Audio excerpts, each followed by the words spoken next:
Hey, if you had to make a trade, who would you trade? Stafford and Yoko don't count.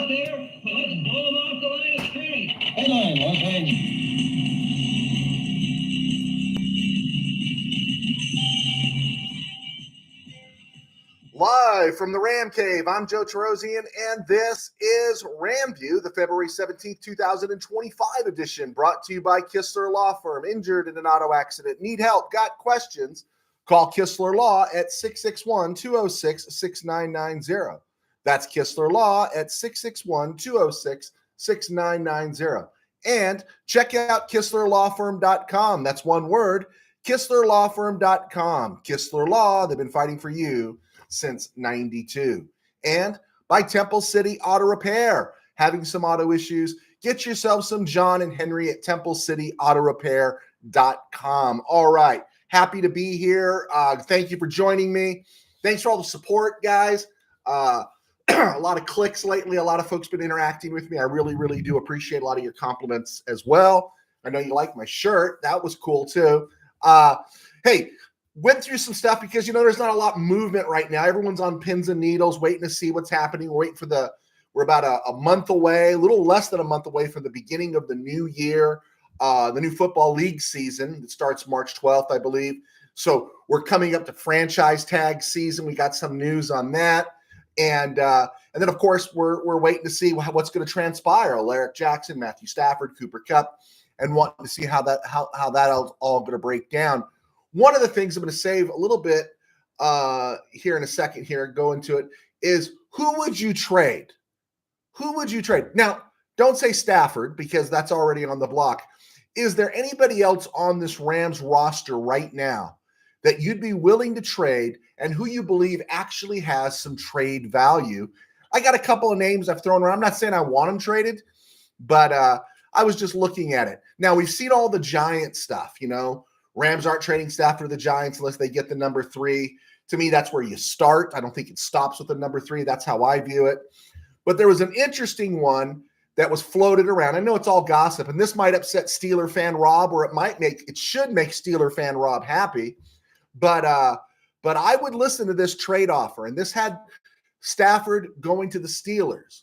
It would be Stafford and the Rams 26th overall in the first round going to Pittsburgh for the Steelers 21st this year, their second round pick at 52 this year, and a conditional number 2 in 2026, meaning if Stafford walks, chews gum at the same time, they make the playoffs, have a winning record, Rams get a second round pick. I think you might be compelled to pull the trigger on that. That draft pick, maybe it's 53 there. I might have miswrote that, but I'd be compelled to make that pick, right? Make that trade.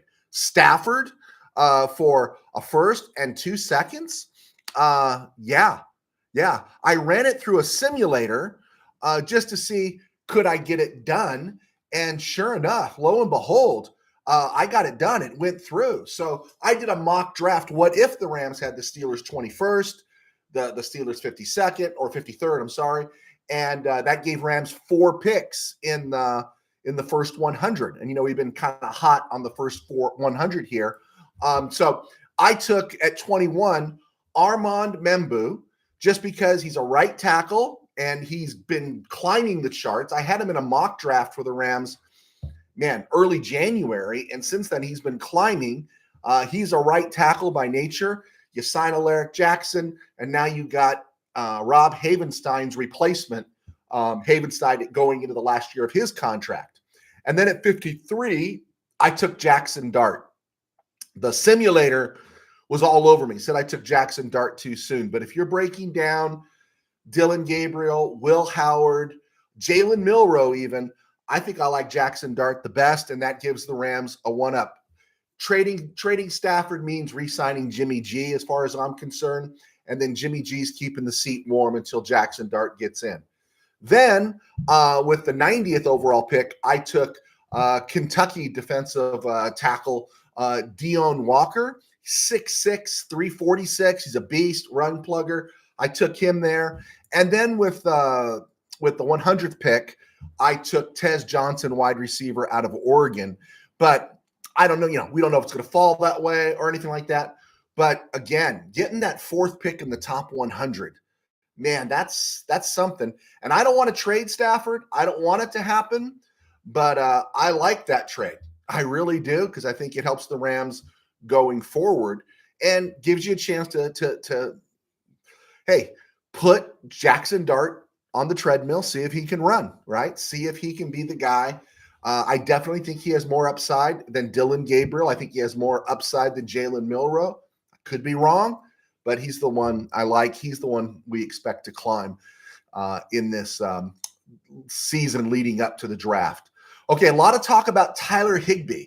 People are already projecting that Tyler Higbee is going to get released. I find that hard to believe. He's in the last year of his contract. He's 9.6 right now. That's what you're paying him, 9.6 this year. We were kind of surprised that they extended him. And a couple years ago, well, a year and a half ago, the Rams extended him early last season for this past year and then this year coming up, 2025. So he's making 9.6. It's not outrageous. He's a 6-rock dead cap hit, though. And you can do that. You can cut him, but you're also, people are not liking Colby Parkinson, right? So if, I don't know if the Rams are going to do either. I think Parkinson might get another chance, and I think Higbee's going to finish his ride with the Rams. But, you know, wouldn't you rather keep Tyler Higbee than Colby Parkinson? Because I think Parkinson's a 6-rock cap hit too when he's dead, if they cut him. So you wouldn't cut both of them. Everyone seems to like Higbee more than Parkinson. Higbee knows the system. He's not going to stay healthy. He is a spiritual leader of the Rams, very emotional leader. I underestimated that. But just something to think about, that Tyler Higbee, this last year of his contract, the next year is void, 9.6 and 6 dead. So that really, lets you know the Rams would be in the market for a deep tight end class, and something to think about. Okay. Here was the thing that came up. A couple of you guys have clicked on. Bill, Steve Ramirez, thank you so much. Let me see what we got right here. Bill, I would trade Kyren Williams. He has trade value. Interesting, Bill, that you wrote that. Pretty interesting.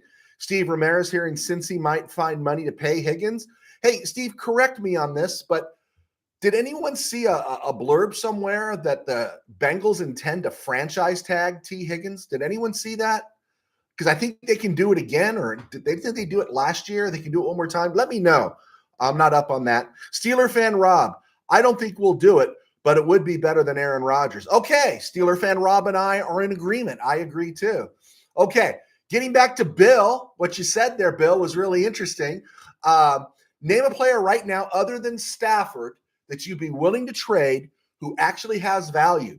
Notice my hands aren't touching the keys, okay? I got nothing up my sleeve here, Bill. I ran Kyren Williams through a simulator, and I tried to get a second-round pick for him, no dice.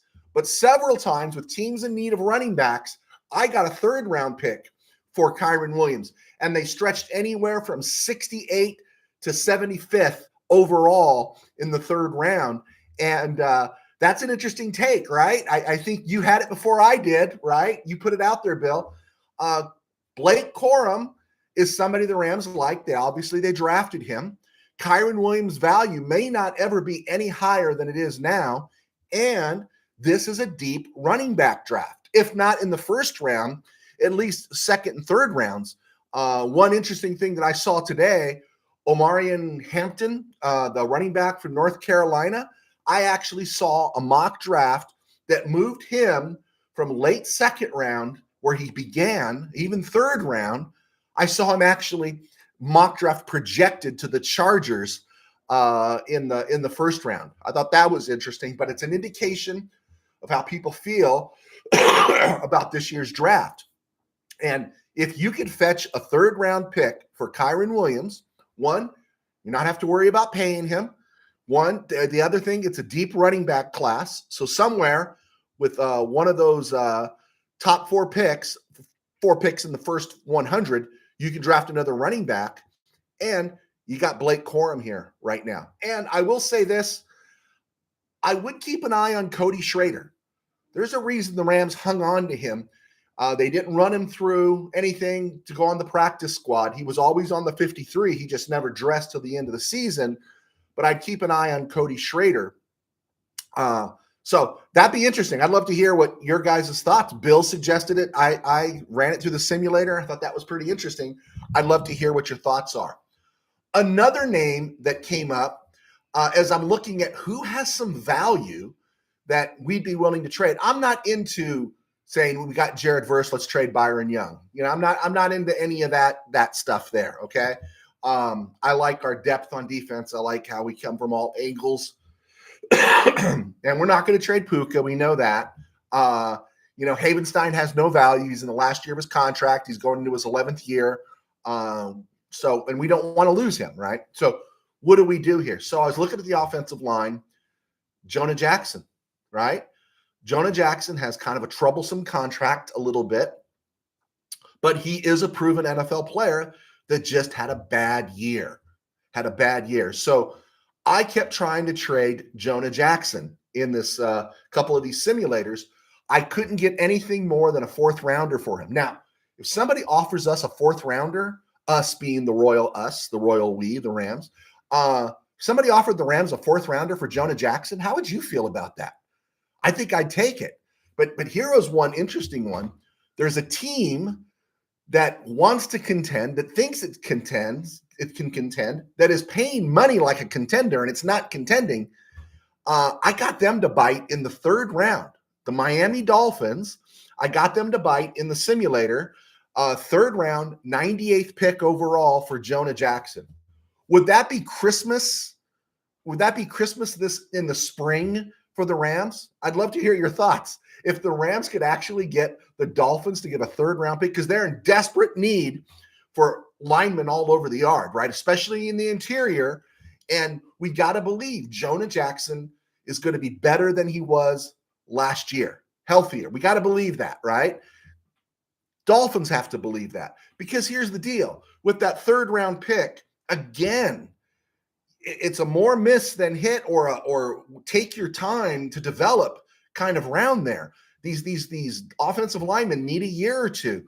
I don't know if the Dolphins have a year or two with the way all the contracts are structured, and Tyreek Hill getting older, who rescinded his trade value, his trade request. They need to win now. So maybe they would be willing to take a swing at a veteran that is proven in Jonah Jackson and just coming off a bad year. I like that idea. I wish it would happen. I don't think it's going to happen. But a 3rd round, 98th overall from the Dolphins, preach. Or Jonah Jackson just for a 4th rounder, preach, if he's not going to beat out Bo Limmer. I got my struggles with Bo Limmer. I like him. I appreciate everything he's done. But I'm just curious, did we see his ceiling? Did we see his ceiling last year? Is he just another version, solid player? Is he just another version of Coleman Shelton, right? I'd say Brian Allen, but Brian Allen couldn't stay healthy except for the Super Bowl year. But something to think about there. I'd love to hear your thoughts on that. Okay, we got Tim Burns talking about Aaron Rodgers. Rodgers has won 2 of his last 5 MVPs. If we traded Stafford for a number 3 and we had Rodgers, I would do it. I don't want Aaron Rodgers anywhere near SoFi. I don't. I think it's I know we disagree. This is a good thing about us, Mr. Burns. We disagree on a lot of things here.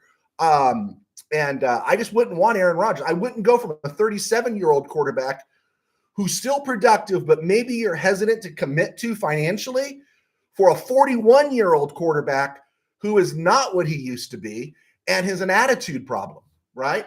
There's never an issue. Right now, maybe we got some issues right now with Stafford, right? According to the Jordan Rodriguez article, he wants to be paid better. I get all that. But in the locker room, those guys love Matthew Stafford, right? Larry Jackson was saying he's the one I love to block for, all those things. Aaron Rodgers, a dude that rolls his eyes at me, I don't know, man. I don't know. Steve Ramirez, since he can do that, but it's 120% higher. Okay, might be better to sign him to a multi-year deal, but heard they'd tag him as a last resort. Okay, I saw a blip on that. Good. Thanks for that answer there, Steve. Let's see. Tim Burns, thoughts about Derek Carr. I like Derek Carr. I think Derek Carr had a window there in his career where he was exactly who we thought he was. He was that guy just outside of the 1st round, but you could probably win with. and I think he took too many hits, and he doesn't look the same. He just doesn't look the same to me as he did those first couple years in Oakland. And I don't think the Saints are very good. The Raiders obviously weren't very good. It would be interesting to see. I heard the Jets has a possibility for him. I don't dislike Derek Carr, but man, sometimes you just want your quarterback to go back there and throw. And I thought I would never say this. I like Jimmy G better than Derek Carr, the Derek Carr I'm seeing right now. So that's where I'm at there. Tim Burns, Yoko may ruin this window. Mark my words, she is the one stirring the pot. Okay. Did I say something? Did I create something when I called her Yoko Stafford? There we go. Bill, is the Gabriel College quarterback prospect a relative of Roman Gabriel? No, I don't think so. He started off at what was it, Central Florida, went to Oklahoma, and then Oregon. But no, I don't think there's a relation there. I will say I have heard Dylan Gabriel's a solid kid. They're all kids compared to our age now, but I heard he's a good character, good dude. Yeah, I am pro Jackson Dart because I think Jackson Dart can be a starter. I haven't reached that point with Dylan Gabriel. I think Dylan Gabriel could be an effective backup. That's where I'm at on that, but we can see how that plays out. All right, let's keep rolling here. The Wolf, John Wolford, former Ram, has signed with Jacksonville, and he's reunited with former Rams OC Liam Cohen. And the Wolf, of course, was the one that was in Tampa Bay a couple years ago, or the last couple years, and so he's going to be backing up. Well, do you really think he's going to be the backup? You go into a season with Trevor Lawrence. I like Trevor Lawrence. I think Trevor Lawrence has been betrayed by his organization in terms of the talent around him, and so do you really want to back him up with John Wolford? Sorry. We got the best day of Wolf's life, week 17 in 2020. Appreciative to John Wolf for that win over the Cardinals, but that was it. That was his cup of coffee, right? That was his John Pashoric moment there. Okay. Around the NFL and other places, did you see the stuff on Richie Incognito, right? Richie Incognito is kind of having his day, and he's calling out Mike Florio. He's a real douche. What did you say about? He's a real douche. Talking about Mike Florio there, and stay in your lane, bro. I am staying in my lane, but we're talking about Mike Florio. I always thought Richie Incognito got a bum deal. I was always suspicious of that Jonathan Martin stuff, and Jonathan Martin has now come out in an ESPN interview, some 10, 12 years later, saying he never believed for a second that he was being bullied by Richie Incognito. But of course, the KBM, headed by, Mike Florio, and headed by Mike Florio, pushed that and nearly destroyed Richie Incognito's career. And I understand Richie Incognito himself could be. He could be a real douche. How many times did he just blow it for the Rams, right? How many times? He was effective, he was strong, but he looked like he had roid rage when he was with the Rams. And so I understood when the Rams cut him because he was always getting in fights. He was always getting those personal fouls. And then with the Dolphins, he was there. So he was the low-hanging fruit that everyone can turn on. And again, an NFL player being bullied, I never buy that story. I just don't. Just don't buy it. It's like saying a Green Beret got bullied. It's like saying a Delta Force member got bullied. These guys don't get bullied. They swing. And Incognito posted this about Martin. He couldn't cut it in the NFL, so he quit. And his mom blamed me. Legacy media, meaning the KBM, pushed this narrative long and far. Too bad it was all a lie. They lied to protect his money. He quit. The team had every right to claw back that money. His mom started bullying the bullying narrative. It was all about saving his dough. And Martin now is saying he was never bullied for a second. And then we go back, Bullygate was a giant lie, which we knew. And I'm not saying Richie Incognito is a guy you want serving communion in your church, okay? He's not someone probably you want speaking to your kids at kids camp, right? He's probably not somebody you want doing the opening at your VBS, right? He's probably not somebody that's going to read a book for you in the library, although he would be better than some of the people that are reading books in libraries these days. But I always felt like he got a wrong deal, and he was the low-hanging fruit that was easy to go after. And here was the interesting thing. They took the opportunity to take this guy down, and they did. And yet, the NFL, other teams did not have a problem signing him. He went to Buffalo and played in 3 Pro Bowls. He had a heck of a run in Buffalo, and then the Raiders signed him after that. I think he gave the Raiders 1 good year in 2019, and then he was injured in 2020. I think that's what it was, and he had to retire. But why did he keep getting gigs and prolonged gigs? We're not talking 5 minutes here, 2 minutes there. There was something that was way off on that Jonathan Martin situation. It's going to be interesting to see how it continues to play out. All right. NBA All-Star Game. I tried. I couldn't. Hockey, USA, Canada, all day, every day. I love hockey, right? One of my greatest hockey moments, believe it or not, was with Steeler fan Rob, December 6th, 1980. Yes, I know Steeler fan Rob. We kind of grew up together, and him and I went to a hockey game in 1980, which when the Kings had their Triple Crown line, Taylor, Simmer, and Dion. Mario Lessard was in the net. It was a great time when the Kings were great, but always fell in the first round of the playoffs. They were playing the Islanders, and the Islanders were in the throes of that four consecutive Stanley Cup thing with Bossy and Trottier and all those guys.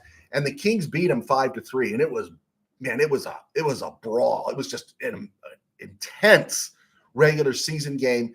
Finally, Dave Taylor scored on an empty netter late to give the Kings a 5-3 win. And I'll never forget how that stadium, and I've been to NFC Championship games. I've been to conference final games as a fan at the Inglewood Forum, seeing the Lakers play. But I have never been in a stadium where it actually shook and I had to sit down because I was scared. That's the way the Forum erupted when the Kings beat the Islanders and Dave Taylor scored that empty net goal. But still, hockey regular season, I just can't get into it. I am a fair weather Kings fan. I love it when it's playoff time, but just the grind of the regular season, I can't do it. But I will say this, hockey, when it's played with a grudge, hockey, when it's played for elimination, hockey, when it's played for a gold medal, hockey, when it's played just because you hate that other team, hockey, when it's played because you're playing the Russians, it's the most awesome sport there is. If somebody asked me if I could go to the USA Soviets game versus if there were the Soviets still, go to a game like that or USA Canada game, or say Rams Bills again, or Rams Eagles, or Rams Chiefs, I'd probably take the hockey game because that's how intense that environment is. There, I said it. Now you can all get mad at me. All right, some questions rolled in. Let's see. Tim Burns, Brianna Turner signs with the Fever Sunday and immediately went race bait. Are we talking the Fever? Oh, is this WNBA? Sorry, the WNBA almost had me. Thought they had built a non-racist team in Indiana. Then Brianna tweeted what a race divider, almost done with trying to like these mules. Yeah, I think Caitlin Clark needs to watch out for herself. I really do. I think I know she took 28 rocks to work for Nike, and they never used her till they put her in that horrible commercial during the Super Bowl. And stop playing the victim, right? That's all it was. Hi, I'm a woman. I'm a victim, and no one's going to give me a chance, right? That's all that was. And they need to have a big powwow at the WNBA level and say, whatever we do, we got to make sure Caitlin continues to ascend, and then get Juju Watkins in this league as soon as we can, because that's the rivalry that'll make that league special. Angel Reese is over. Juju Watkins is the death of Angel Reese. Angel Reese isn't any good. She could try to be a villain, and she can eat her McDonald's thing that she worked her way into, but she's not going to be around. Juju Watkins is pretty special. So, so they need to slow it down there. Let's see. Bill, it would be Christmas and New Year's Eve if we got a 3rd-round pick for Jonah Jackson. I agree. USA Expat, good to have you, man. Did Incognito ever block for Lawrence Phillips? What a pair. No, Incognito came well after the Greatest Show on Turf period, and Phillips preceded the Greatest Show on Turf period. So, no, they never met. But it's funny, they both left the Rams, and they both ended up in Miami initially. Interesting thing there. Tim Burns, Incognito did normal locker room banter for the era. I went through fraternity hazing, and I backed that dude, railroaded. Yeah, I think because of who he was, it was easy to say, look what Richie Incognito did. But no one, I don't know, did anyone think of the emasculation of Jonathan Martin as an NFL player? I'd say, how did you get bullied? I do not understand, especially an offensive lineman where you're getting hit on every play. Every play, you're cracking helmet and pads, and you got bullied by somebody. I never understood it. And you know, I played high school basketball. I know what that locker room was like, and it was take no prisoners. But in those days, how do I say it? If you crossed the line, you got into a fight, and you swung, you threw, and you know what? Then it was over. But now you got zero tolerance policies that even the person defending themselves is guilty and gets suspended and all the punishment with it that the same as the guilty person is. It's the education system, so forget that. We'll throw that out the window. But it did invade the locker room, yeah. So I am pro incognito to this level. Let's see. Tim Burns, USA beat the snot out of Canada. Tariffs came early. Yeah, did they put a tariff on the goal that the Canadians scored? I'm kind of curious. The Tkachuk brothers are national heroes now. They're the Hansons. Guys should never pay for a beer again. They fought for that boo Canada gave them, fought and won. It's always fun. Hockey's great. Steve Ramirez. Yes, Steve, I have to bow down. There you go. I listened to it on the radio. I was a Bob Miller guy. Steve Ramirez, sports writer, San Gabriel Valley Tribune, huge career, all-star, the grinder, the heart and soul of the San Gabriel Tribune. Steve Ramirez was at the Miracle on Manchester in '82. I can't beat that, right? I can't beat that. Although his stadium, his arena was probably emptying because the Kings were down 5-0 in the third period. Mine was still full. So I'm going to say the eruption in the arena when I was there was probably scarier than his. Let's see. Manuel Korea, what's up? Manny, you made it. You made it, Manny. Tim Burns, I agree, Joe. A WNBA powwow needed to reach the ladies to smile and be agreeable. Whiny and pissy doesn't get us fans. No, it doesn't. And they need to hold their ground and tell Nike we're not playing off as victims, right? We're not going to be victims. Save that for Simone Biles and save that for everybody else. Say that for the ladies soccer people or anything. But the WNBA has an opportunity here, and we're not going to be put off as victims, right? You're in a Nike ad. If you're in a Nike ad and they just gave Caitlin Clark 28 rocks to be with Nike, you're not a victim. Anyway, before we get to break here real quick, cut candidates came through, and I'm kind of curious what you guys think. I just looked at some names randomly, and these cut candidates are always intriguing to me because they're salary cap casualties that you could probably get for a song if they're looking to, hey, man, maybe I can catch on with somebody. Buffalo's Von Miller is a cut candidate, and I don't think he's anything for the Rams right now. There'd have to be some major injury. He wouldn't probably want to do that, but they're talking about a reunion in Denver. Joey Bosa is looking like a cap casualty for the Chargers, and they're talking about reuniting him with his brother up in Frisco. I think that would be great. And next time the Rams play the 49ers, both Bosa brothers can be on the sideline hurt. That doesn't scare me at all. In fact, I like that because they're getting some age and some tread, more of that up there in Frisco, and it might prevent them from drafting a talented player. Two names that did interest me is they say there's a possibility the Jets are going to make Devontae Adams a cap casualty. That's probably good for them in the long run, just to get a fresh start. Devontae Adams, if, this guy's made his money, right? He's made his dough. He wants one of these. He wants a ring. He should be calling Sean McVay and say, man, I'm going to come in for a really reasonable price. Put me with Nakua, Jordan Whittington, and we got something here, right? We've got something here. That would be pretty cool to see.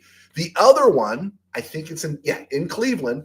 We brought this guy's name up during the trade deadline because the Rams need a toilet clogger, and Dalvin Tomlinson is looking to be a cap casualty with the Cleveland Browns. I'm not sure what his contract is now, but it was pretty reasonable, and we were hoping for a trade there. I was pushing it. No one else was. didn't catch any traction. But he could be a cap casualty because they're a nightmare because of the whole Deshaun Watson contract. Dalvin Tomlinson becomes a cap casualty.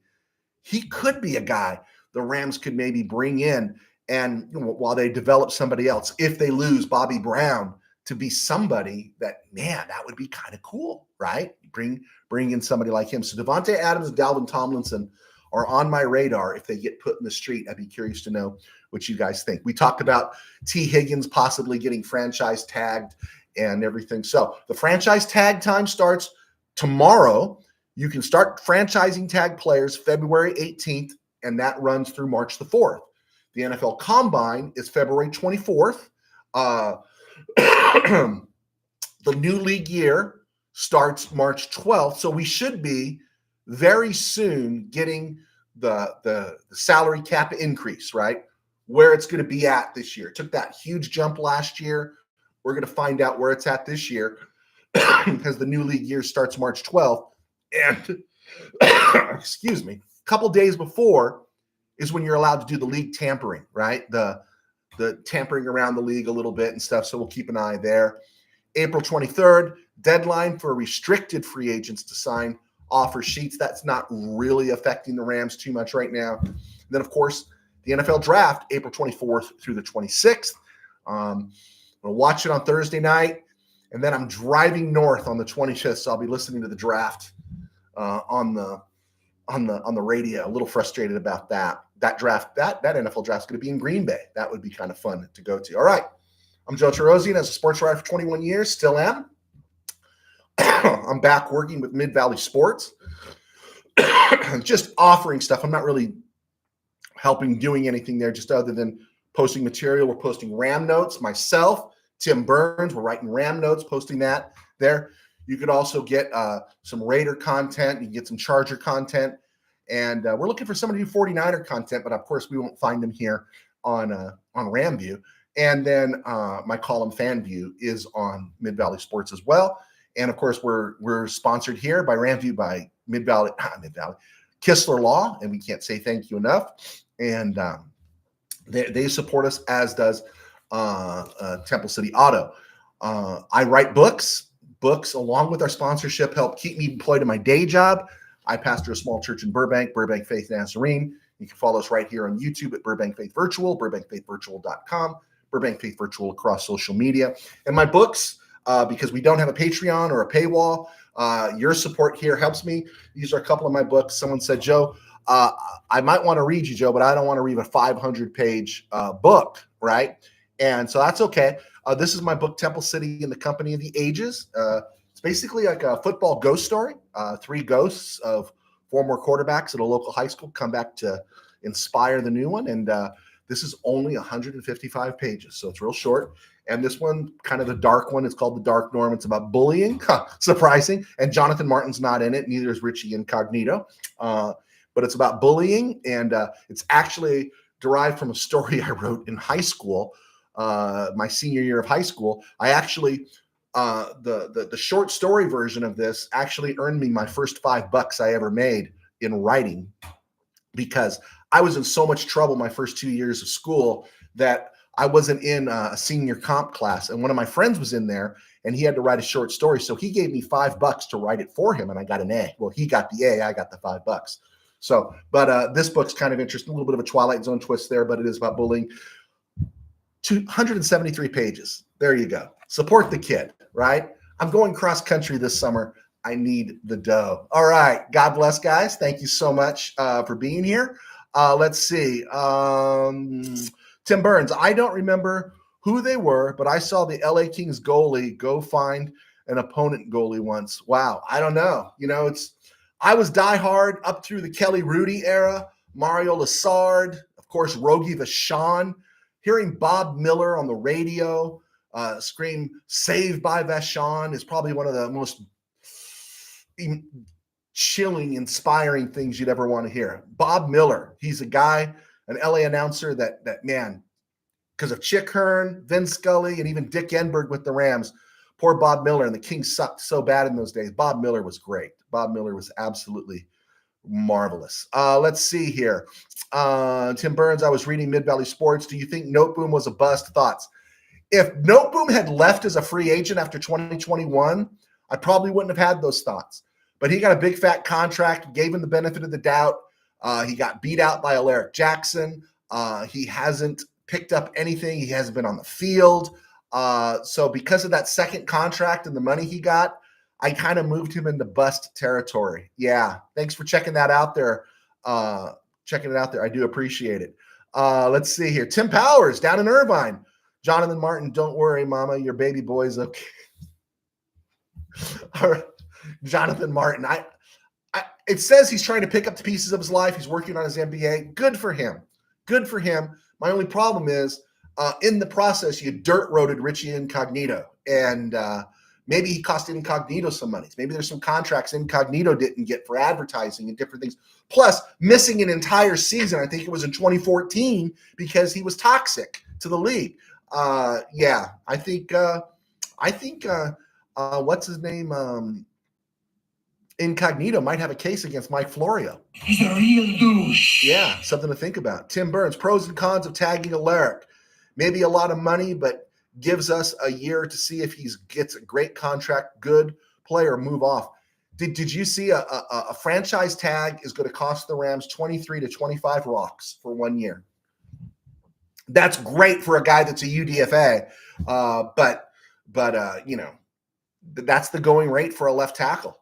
The market is listing him 4 years, 3 years, 16 mil, 4 years, 68 rocks. And if they can get it done there, I looked at PFF when they list all the tackles, right? And again, grain of salt. He's 18th out of 81 tackles listed. He's 10th out of left tackles listed. And that kind of fits where he is. That's good enough to win. That's really good enough to win. And I would give him 16 to 20 rocks, right? It's just curious what the Rams are going to do. I kind of do not want to see the 26th pick spent on a left tackle. If some different things happen and they can grab a right tackle or something, because I think it's Havenstein's time that's running down. That's one thing. But yeah, 23 to 25 for a franchise tag. If Stafford stays, let's franchise tag Alaric Jackson. I want to keep the band together because the band is this close to having a gold record, right? The band is this close to having a gold record. Tim Barnes, Burns throwing the questions today. I have a smart, huge 49er fan that is a longtime friend. I bet he could throw notes for you. We'll have a talk with him and then put us in touch, man. Tell him what I need. I need a couple hundred words every couple days, every 3 or 4 days. We're looking for a 49er guy. One of the things we're noticing at Mid-Valley Sports is very few. All the Ram fans are here. Raider fans are everywhere. And Bolt fans, they have Bolt fans. We have Bolt fans at Mid-Valley Sports, but it's because Mid-Valley Sports is credentialed to cover the Chargers. And we're looking for a 49er fan because it's obviously there are 49er fans down here in the Southland. Let's see. Manuel Correa, love all your books. Preach. Manuel, thank you. If you can give me a review on Amazon, thank you, Manuel. I really, really appreciate that. Let's see. Steve Ramirez, tagging is always a bad move financially, especially in regards to the cap. I do think if you're willing to go 23 to 25 rocks with a salary cap for 1 year, I definitely think that means you might be interested in keeping him. How do you guys feel? Would you give him 4 for 68? That means 4 years, 16 rocks. Would you do that for Alaric Jackson? I think I would. And again, he's a UDFA. This guy's had to fight for everything. You think he's going to be bullied by anybody? And he's worked himself into this position, and so I have no problem. You're going to have to pay a left tackle. My thing is, you keep Stafford and you move off Alaric Jackson. That means we're breaking in a rookie, and unless that rookie's Orlando Pace, and again, my PTSD, Alex Barron, that name should be banned. Jason Smith, that name should be banned. Greg Robinson, that name should be banned. Those are the 3 left tackles the Rams have drafted in the first round since the Orlando Pace days. So it's very rare you're going to get an Orlando Pace and plug and play, right? So we're 14 yards away.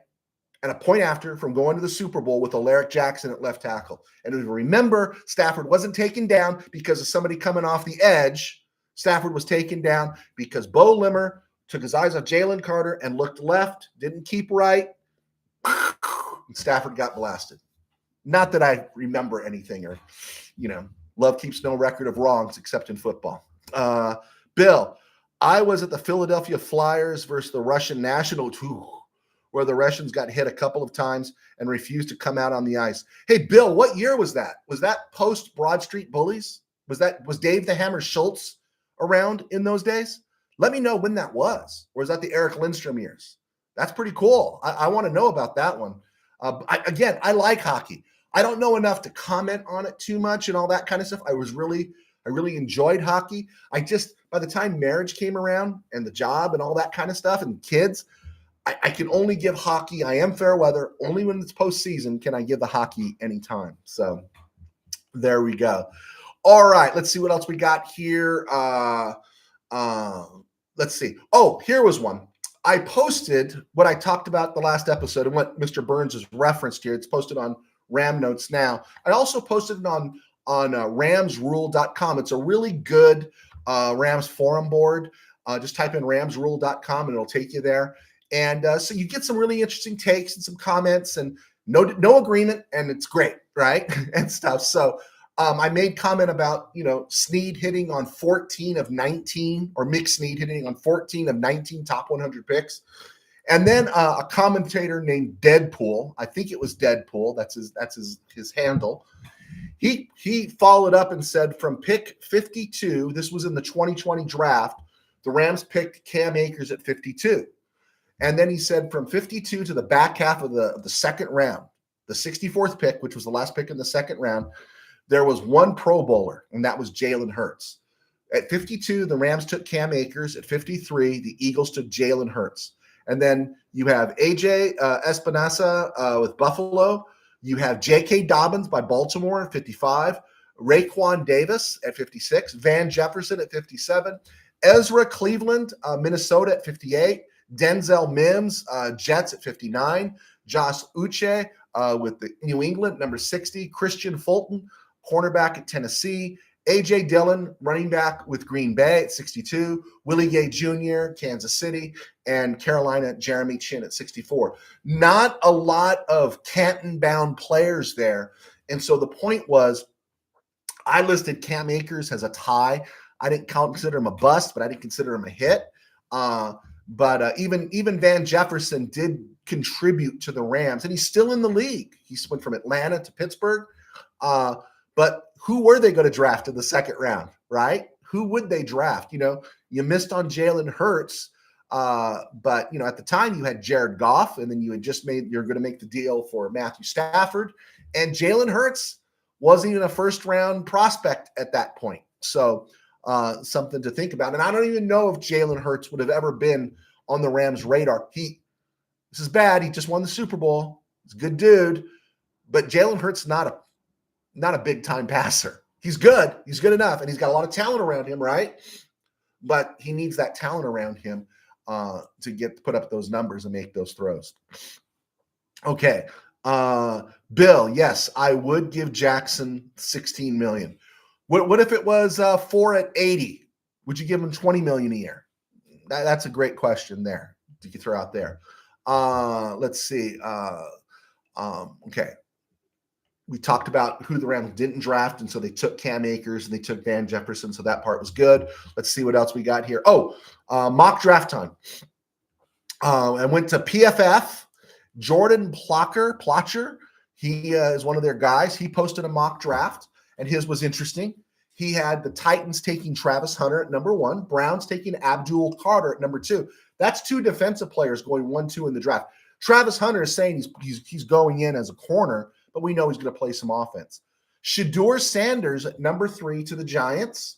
And then number 6, I thought this was an interesting one, Ashton Genty to the Raiders. And that would work in Pete Carroll's world. And if Pete Carroll can find a quarterback, if he can get somebody, Aaron Rodgers, right? If he can get somebody, Russell Wilson, then you can see the slow roll for the Raiders to respectability. Again, though, you're in the same division with Sean Payton, Andy Reid, and Jim Harbaugh. That's a tough road for the Raiders. But here was an interesting one. Plocker from PFF had Cam Ward falling all the way to number 7 to the Jets. In any world, do you see Cam Ward falling all the way to number 7? I haven't seen him going any lower than 3. And this is the first time I saw him drop in number 7. A trend building here. 49ers taking Josh Simmons at number 11. And then they kind of an interesting thing. He proposed a trade. Cowboys sent the number 12 pick to the Browns for Myles Garrett. And then the Browns take Will Johnson, Michigan. Do the Browns need another corner, or do the Browns really just need to start building some offense? That's something to think about. Armand Membu, the Missouri kid, he goes number 13 to the Dolphins. Trend here, Colts taking Tyler Warren, the Penn State tight end.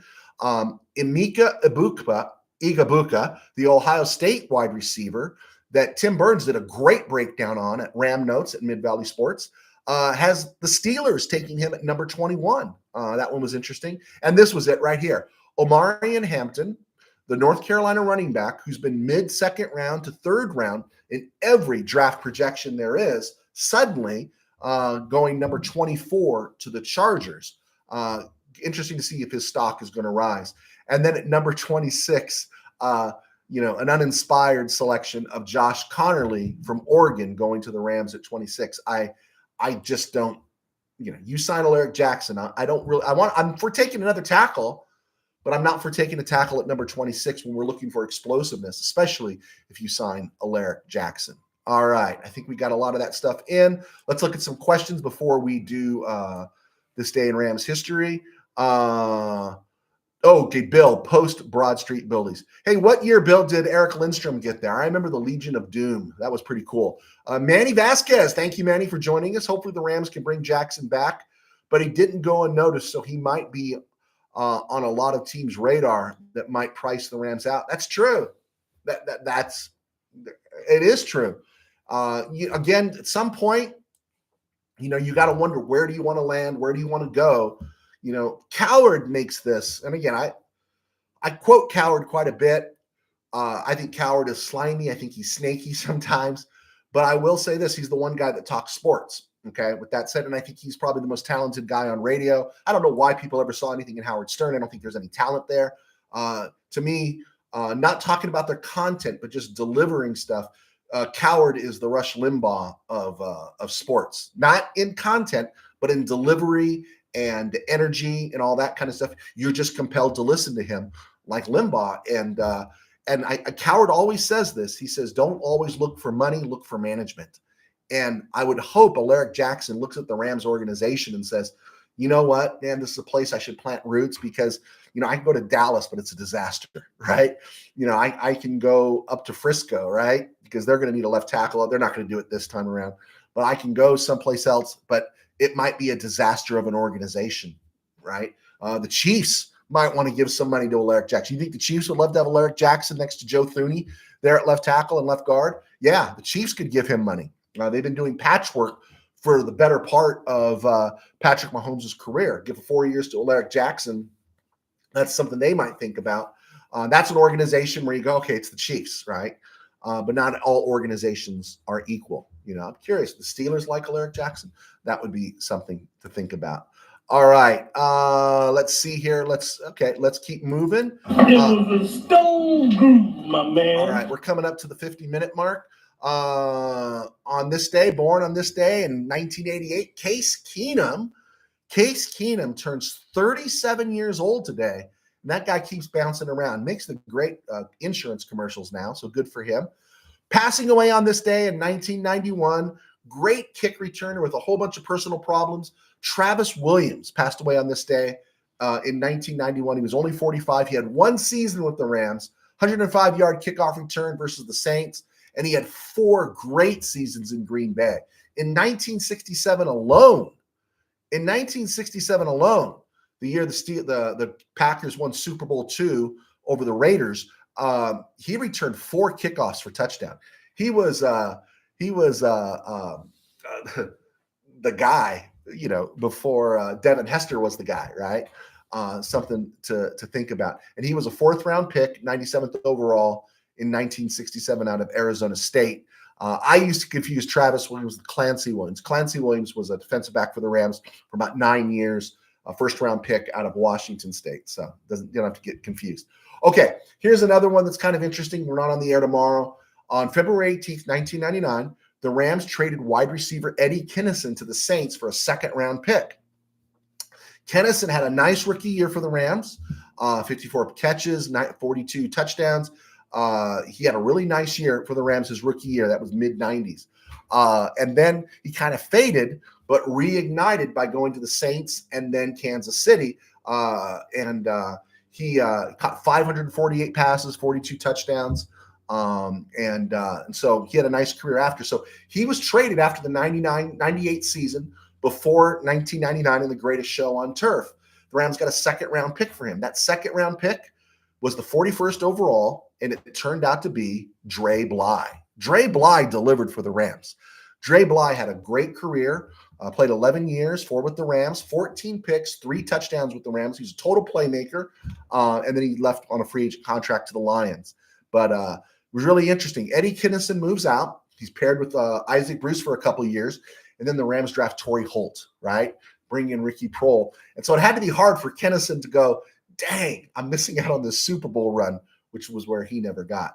Also, throwing it out there, tomorrow on February 18th, 2011, the Rams released O.J. Atogwe. We've talked about a lot of Rams safeties, but there was a stretch there in the early aughts, there in the late aughts, where Atogwe, 07, 08, 09, 010, he had a great run with the Rams. He was drafted a little bit older. I think he was about 24 when he was drafted out of Stanford.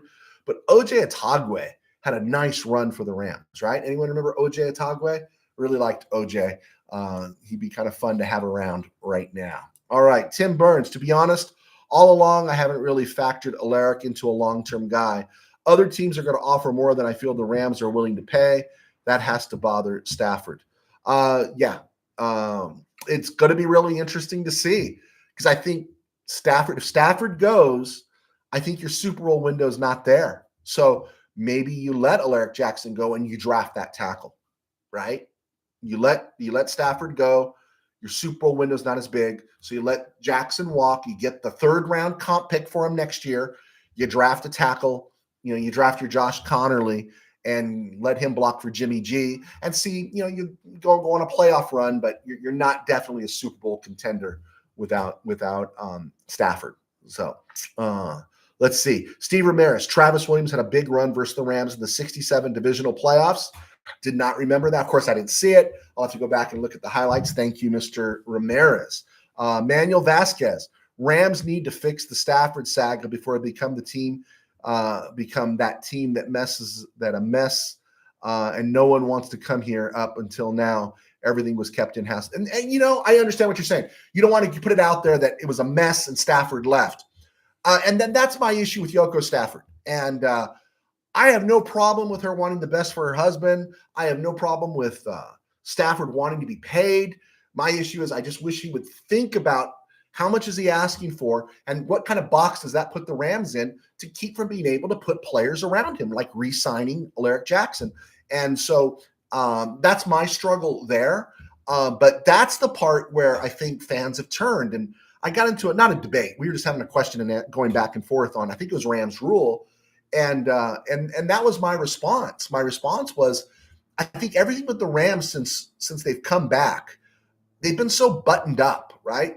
A lot of this stuff doesn't air, and it doesn't air out anywhere. And it's like, hey, Rams take care of business, but you build drama into it. Now, Stafford can be happy or unhappy, and he can leave if he wants to leave.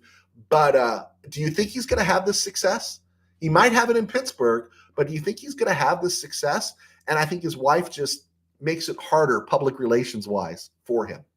And that's where I dropped the Yoko Stafford business in. I got someone in my family who's a heavy Beatles fan, and they say that the Yoko thing was kind of blown up, that the Beatles were ready to break up and that everyone just used Yoko as an excuse, right? So there we go.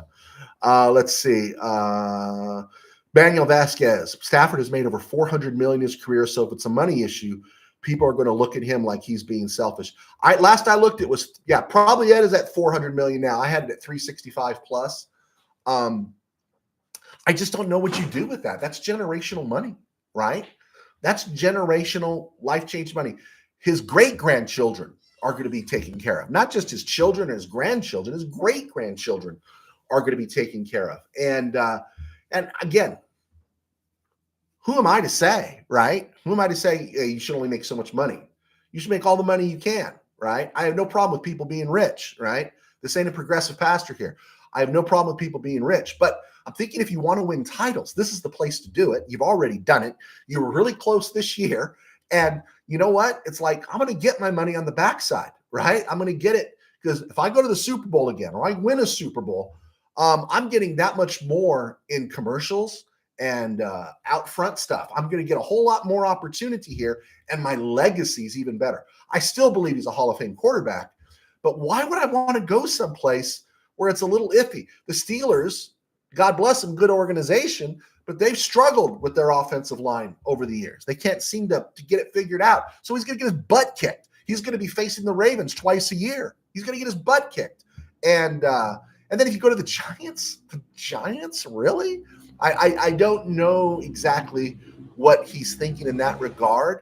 And I would say after getting my butt kicked for 13 years in Detroit, I think I'd be a little more amenable, or I wouldn't be as public, and I would tell my wife, my spouse, not to be as public with her comments because I'm in a really good situation here. So there we go. Willie Bowen chimes in saying hello to Manny. Okay, we did 56 minutes, guys, and I got to tell you, I didn't think I had 56 minutes worth of material. There we go.